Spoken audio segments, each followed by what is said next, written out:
पोलिसांनी तब्बल 45 मिनिटे थरारक पाठलाग करून गांजा तस्कराला पकडल्यानंतर त्यांनी मोटारीत पेट्रोल ओतून 33 लाखांच्या गांजासह चक्क मोटार पेटवून देण्याचा प्रयत्न केला, परंतु पेटवलेला कागद विझल्यामुळे तो फेल ठरला.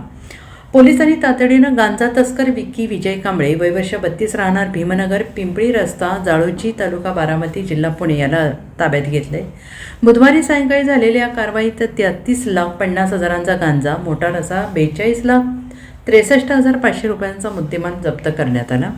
दरम्यान विक्की कांबळे याची कसून चौकशी केल्यानंतर त्यांनी हरिपूर येथील कुख्यात गुंड विजय उर्फ पप्पू बजरंग फाकडे वय वर्ष 42 याने मागवल्याची कबुली दिली आहे. यामुळे फाकडे विरोधात देखील गुन्हा दाखल करण्यात आला आहे. स्थानिक गुन्हे अन्वेषणच्या पथकाला बुधवारी सांगलीत बारामतीहून विना नंबर प्लेटच्या मोटारीतून गांजाची तस्करी होणार असल्याची माहिती मिळाली.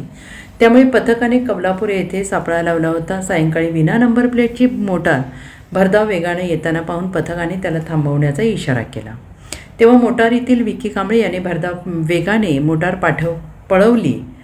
त्यामुळे पोलीस पथकाने त्याचा पाठलाग सुरू केला. तब्बल 45 मिनिटे पाठलाग केल्यानंतर जुना जकात नाका कोकवाड चौकात मोटार अडवली गेली. अखेर पोलिसांसमोर शरणागती पत्करण्यापूर्वी तयारीनिशी आलेल्या विक्की कांबळे याने पेट्रोलची बाटली गाडीत ओतून कागद पेटवला. पोलिसांच्या हाती मुद्देमाला लागू नये म्हणून गांजासह मोटार पेटवून देण्याचा त्याचा प्रयत्न होता.